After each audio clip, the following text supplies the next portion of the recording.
pioneer in the Caribbean, Dame Mary Eugenia Charles, the first female to become Prime Minister in the Caribbean, Prime Minister of Dominica. Gabriel, thank you so much for joining us in CaribNation. Thank you for having me. This is quite a lady to talk about. We hear a lot about the Iron Lady as Margaret Thatcher in Great Britain, but we in the Caribbean have had our own Iron Lady. Indeed. Dame Eugenia Charles became known to the American public only through the revolution in Grenada. But there's a lot more to this lady, which has obviously prompted you to write this biography. She left us in 2005, and this is the first time that someone has documented some of what has happened in her life over the years. I had the privilege of doing an interview with her at the Voice of America.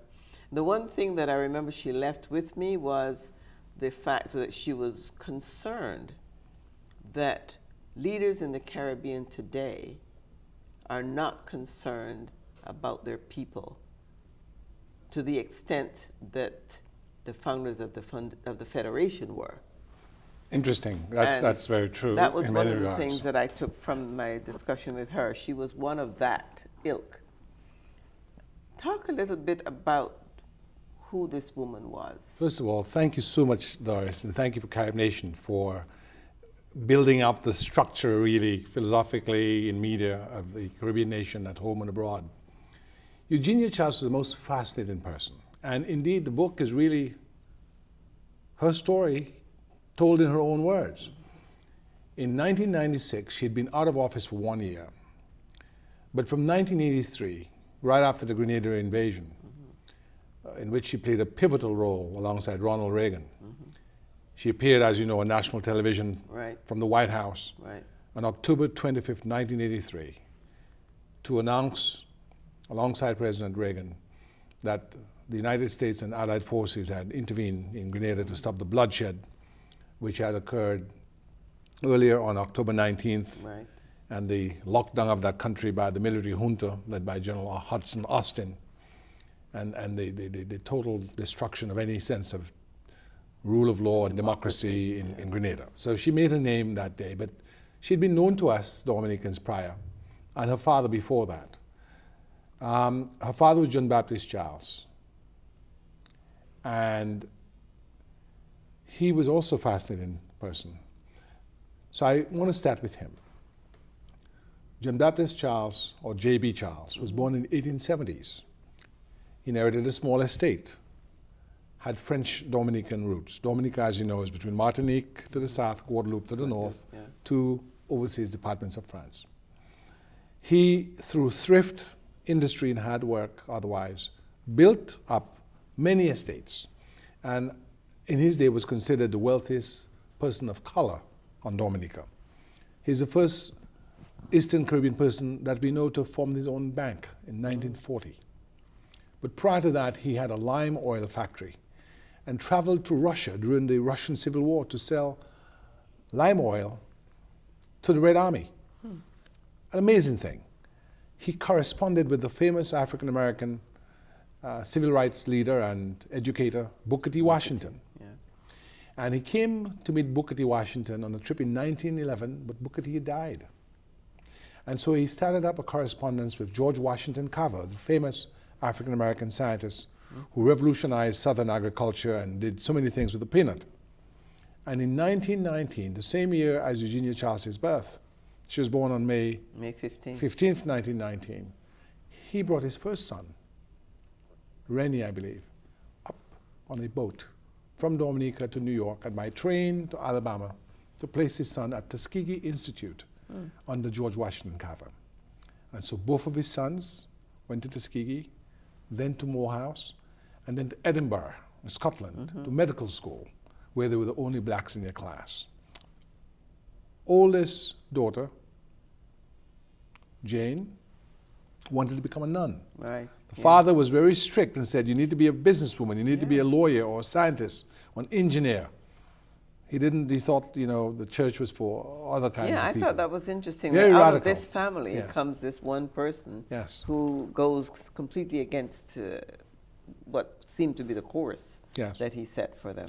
And so she came from a very strong, enterprising, industrious, faith-driven family where integrity was held in high esteem. Yes, yeah. And they were required to work. So that's the visionary father and a mother, of course, who was a stable house home engineer and grocer, because she ran a grocery store as well, and a baker.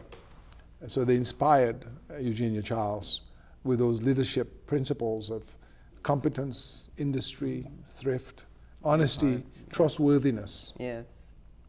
And see, then, of course, was sent to school in Canada during the war. And this is a fascinating story. She applies to the convent in Guyana, and they reject her because of her race. And she has to go to the convent in Grenada. More about that later, because when she was pivotal in the invasion of Grenada, many people didn't understand how close she was to Grenada. She finished her sixth form education in Grenada. Interesting.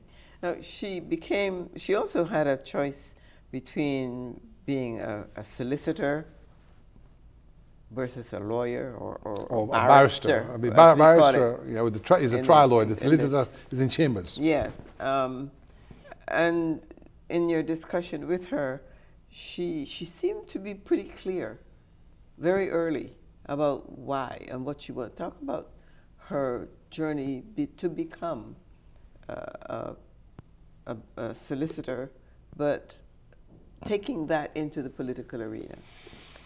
Well, let me give you a little bit of background. So during the war started in 1939, she goes to school, University of Toronto. Right. And under the famous jurist Bora Lasking, who later becomes the chief judge of the Canadian Supreme Court. And she meets other West Indians. And then she goes to London and becomes a member of the West Indian Student Union. Who are the members of the West Indian Student Union? Forbes Burnham was president. The famous Dudley Thompson from Jamaica was on the board. Errol Barrow was on that organization. Elsa Gouveia, who became the first black PhD at UE, was on that. The famous RAF navigator Philip Louis Ulrich Cross was also on there.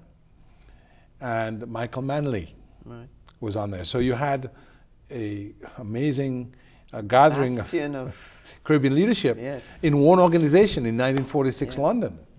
And they would argue, and she met Paul Robeson, the famous African-American socialist leader and a singer and an athlete.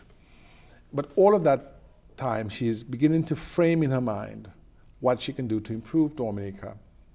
And when she returns, she actually, because of her father's landed interest and business interest, was a solicitor for quite some time, but she also did some trial work. So in Dominica and the small islands, you do a little bit of everything. You can't, maybe like in England, have that dichotomy. Specialist, so she did a lot of trial work, and she, in fact, represented my family in at least 2 cases. And my parents got to know her. But she gravitated, although her father could have been said to have been somewhat of the center left, she came back and was an establishment lawyer, did very well. Began to be critical of the then Labour government, which was a social democratic organization, and gravitated towards the center-right and formed the Dominican Freedom Party in 1968. But she formed that party because the Labour Party then was seen as being increasingly, although we were a colony of Britain, but internally we had self-government, it was seen as being a little authoritarian. And there was a particular bill, the Sedition Act, that was, the attempt was to pass that act to sort of restrict free press, and that inspired the formation of the Dominican Freedom Party, as in seeking people freedom of speech, freedom of assembly, freedom of association, and she became a nominee for electoral office in Roseau. She lost the first election, but won the second and never lost again. Never lost again, yeah.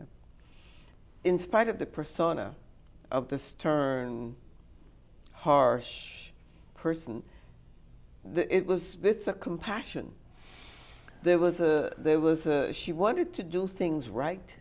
She wanted to be fair, and that compassion came through in whatever she did, in spite of that stern persona. How did you, in your discussion with her, how did you get her to explain, as a woman in the political arena in the Caribbean, how she was able to balance those attributes, I suppose you can call them? Well, let's put it this way. Eugenia Charles was characteristics. Yes, she's a very peculiar individual. Strong character, just like a father and a mother. But listen to the title of the book. The title of the book is Mamo. Mamo. Mamo is a term of affection by a whole nation. Of course, you had the political opposition, but even the political opposition of the time respected her. So it's that image of a stern mother, but motherly nonetheless. Exactly. So she was very supportive of people who were less capable to... Very concerned Very about, concerned. yeah. She was engaged in a lot of charitable works, gave a lot of scholarships, secretly. She never made a lot of... Quietly, yes, you know, quietly. yes. Quietly is a better word to use. Without a lot of hoorah and no photo spectacle ops and photo opportunities. She sent many children to school. Yeah. And in her own personal life, though she came from wealth, she was very modest. Very modest. Not ostentatious, and not in the least bit concerned about what that wealth could do in terms of consumerism. She had absolutely no interest whatsoever. Eugenia Charles had absolutely no interest in the material trappings of power. Exactly. How many of our leaders in the world today can say that? That's their focus today. A lot of them, frankly, in the Caribbean are interested in the speedy acquisition of as wealth. much as possible. Some of it from the public till. Yeah. And that is the sorry state of affairs in some countries, including Dominica today. Yeah. And frankly, I think Eugenia Charles will be very disappointed Yes. with leadership in Dominica in 2011, 2012, because her whole life was dedicated to service. Now, she was not perfect. There are those who would say, with some credibility, that she did not do enough to reach out to those persons on the political left who had studied in Cuba, like myself. I didn't study in Cuba, but I was someone of the center left, and a lot of people who went to school with me did not see eye to eye with Eugenia Charles because they were victimized, because it was a Cold War. She was kind of a black and white. Yeah, it was a Cold War, and she was on one side, and the persons who were on the left were on another. We saw a lot of value in the support Cuba gave to the African liberation movement. Although she supported the anti-apartheid movement and voted to that effect, she was more of the Ronald Reagan Republican Party sort of inclination, because when Grenada took place, they were the ones who worked alongside her and supported her party. So I guess there was a degree of reciprocity there. Of course. Yeah. There are those of us who think that she did not do enough to try to industrialize in this agro-industry way the island and move us away from a dependency on banana production. Her retort to me during the interview, because the book is really an interview with Ms. Charles in '96, 1 year out of office, 10 days after my daughter Samora was born. There's a picture of her with Samora in her hands. Her response was she did try to get people to diversify, and she did bring in the Taiwanese agriculture mission to introduce new species, new types of like fish farm, new types of pawpaw, new types of plantain, star fruit, pineapple. So right now we have a legacy of that mission in Dominica still. We have a very healthy fruit production, but we have not yet agro-industrialized to the degree that we should, although we do ship those fruits to other islands. So there were those criticisms, but she did run a very tight shop, and she did run a social democracy, because she did not undo the gains that the working classes and the farmers had obtained under the Labour Party. She continued free education, accessible health care. She took the best. She took the best, and so she ran a very relatively efficient and certainly competent government in many respects that Dominicans fondly recall. We'll be right back to talk some more about Dame Mary Eugenia Charles, the first female prime minister in the Caribbean and the first black woman to lead a nation in the world.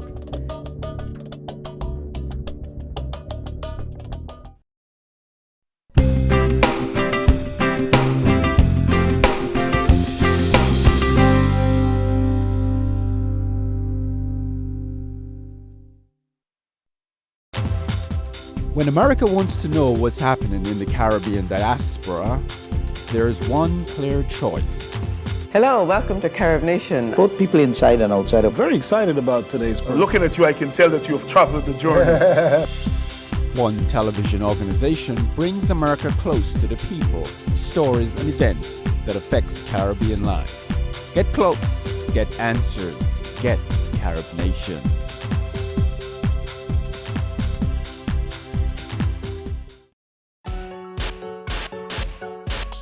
This is CaribNation Television. Welcome back to CaribNation. I'm Dean. My guest is Gabriel Christian, the author of a biography of Dame Mary Eugenia Charles, the first black woman in the world to lead a nation and the first female prime minister in the Caribbean. Gabriel, let's talk a little bit about her last years, Mary Eugenia Charles's, Dame Mary's last years, because once she left office, she did not sit back. Not at all. Eugenia Charles led the Caribbean component of the Peace Mission with former President Jimmy Carter to Haiti after President Aristide was overthrown. She opened a women's center at Harvard University. She was on a team of distinguished Commonwealth leaders looking at parliamentary revisions to parliamentary norms. She lectured at Johns Hopkins School of Advanced International Studies here in Washington. Right. And she was knighted a Dame Commander of the British Empire by Queen Elizabeth. And she continued with her charitable works. And so, here was someone who, up till the end, was involved. And in the 2000 election, she was instrumental in bringing together the remnants of the party that was a nemesis, the Dominican Labour Party and the Freedom Party, in a coalition government to oust the United Workers' Party over the issue of integrity in office. The United Workers' Party had been involved in the sale of passports to Chinese and others. 19 Chinese had been caught in Canada and deported with Dominican passports. And Canada shortly thereafter imposed visa restrictions. Right. And also there were issues of integrity in office. And she thought that, considering her background and how stern she was in the governance of all affairs, that they ought not to continue. And that election took place where the two parties, the Labour Party and the Freedom Party, which had formerly been competitors, opposition and government, came together. And that was Rosie Douglas, Right. Who became Prime Minister from 2000 February to October 1st, when he suddenly and tragically died. And after that, Pierre Charles until 2004, January, when he also tragically died of a heart attack. Two prime ministers. Had some really, two prime ministers in less than 4 years. Yeah. And then a young Roosevelt Skerritt coming in with a lot of vim and vigor, a lot of passion, and a lot of hope reposed in him.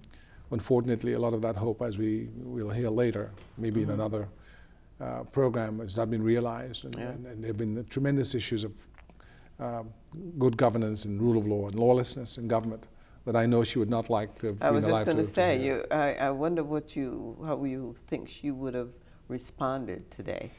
Had she been not in power, but on the sidelines watching, what do you think she would either do or say? Here we have, in 2012, a prime minister who in the election of 2009 said, no law, no constitution can stop me for running for elections. And he was saying that because he was a French citizen and issues as to his eligibility for election came up. You can't say that. As a prime minister, as a president, you can't say that. Those are the things that I'm sure Dame Eugenia would have. She would have resented because she was a person about rule of law, integrity and governance, and she was involved in the crafting of our Constitution. So certainly she would not accept that, and she would have written out against it as she did in the past. She would have spoken out against it. Also, there are issues with regard to the custodian, how good a custodian of the national treasury he has been. There was a situation where, garbage bins were bought from a front company in Pennsylvania at about 500 times the going price. 500% markup, I'm sorry.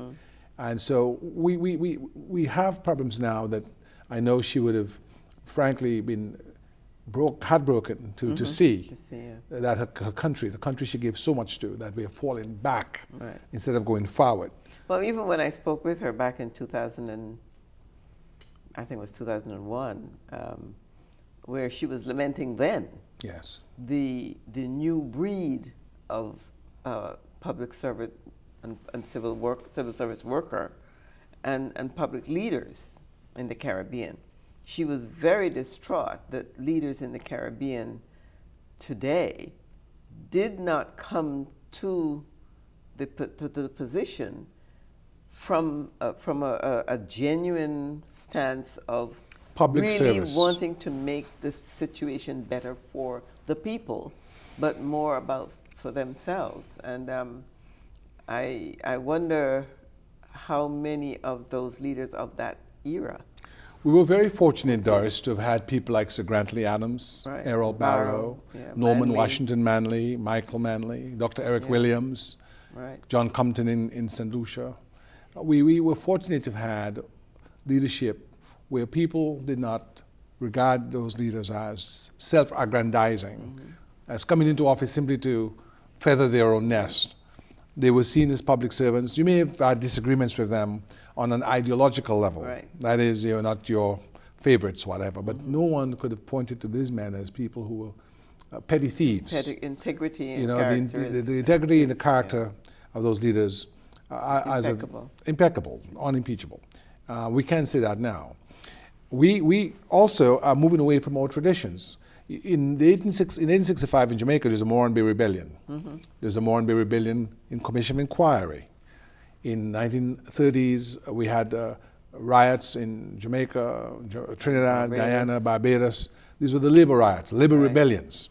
You had the Royal Commission, led by Lord Moyne, the so-called Moyne Commission. Moyne Commission. It had hearings, they subpoenaed witnesses, you had testimony given. process, You had yeah. due process. You had recommendations made to give the franchise first to Jamaica and then the other islands. Today, things are going wrong in our countries, like in Dominica, and we ask for a commission of inquiry. The government just flat out rejects any effort to investigate itself. It has put itself above the law and has in fact engaged in lawlessness. That would have broken the heart of Eugenia Charles. And I think the best thing we can do is to remember those leaders, those great leaders of our Caribbean who gave us hope. And what they stood for. And what they stood for. Yeah. But that also brings to mind the argument we've heard over and over again that the government system, the constitutional system that we have in the Caribbean, doesn't seem to fit the Caribbean. There's some people who believe that we have held on to the British mold, so to speak, and that as we have evolved, we need to modify that and engage the people more. But I wonder if in their efforts to do so, they have moved so far away from the basic tenets of that British structure, which was integrity, the British stiff upper lip as we talk about it, but it was about integrity and character and maintaining those. But why have we moved away from those? There's several reasons, but I want to point to one of those reasons that I see. In the countries where there's a strong civil society, where there's an independent judiciary, where there's a professional police force, they're having a better go at it. I think Barbados is a good example of that. In the other smaller islands or in the bigger ones where there's a weakening of the judiciary, where people begin to disrespect the judiciary because the justice delayed is justice denied. Judges who are drinking Black Label, Johnny Walker whiskey, whatever, with their colleagues in the bar, ought not to sit on cases where they can give jacked up judgments or verdicts that the people learn to distrust. Where you can have the independence of the judiciary, where you can have a free press, where the governments learn to allow the opposition access to the media, which is state-supported and state-financed, we have a better go. But when the government begins to monopolize power, as is happening in Dominica and several of the other islands like St. Vincent, and destroying civil society, giving people handouts, not having the buttressing of commissions of inquiry into matters of public controversy. Those independent voices, yeah. Those independent voices are stilled, then you have the deterioration in democratic norms and rule of law. So it's not that the system is per se broken. I think we can always modify it. One of the things I'd like to see in all of the islands is the idea of government and opposition. Mm-hmm.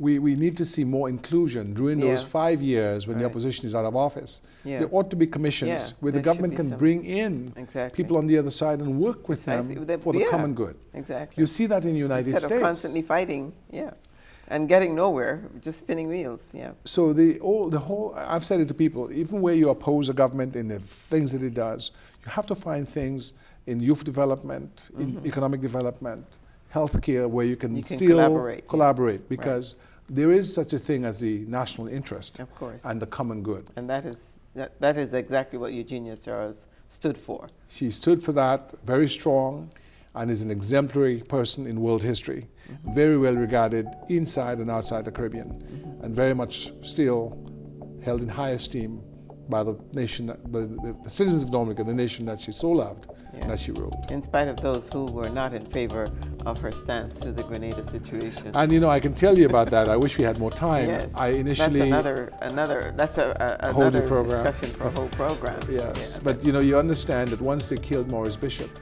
and slaughtered those people at Fort Rupert on the 19th of October 1983, there was no choice but to go in and put an end to it. to And stop I'm happy it, yeah. that on reflection, Eugenia Charles did what she did. Yeah. You know, Well, she was probably the best person to do that.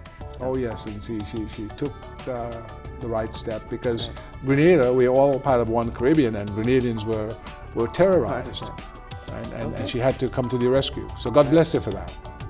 Well, this was a nice read.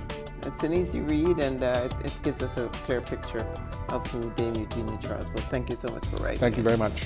My pleasure. Thank you, Doris. Bye-bye. Thank you so much for watching us in CaribNation. Until next time, I'm Baptiste.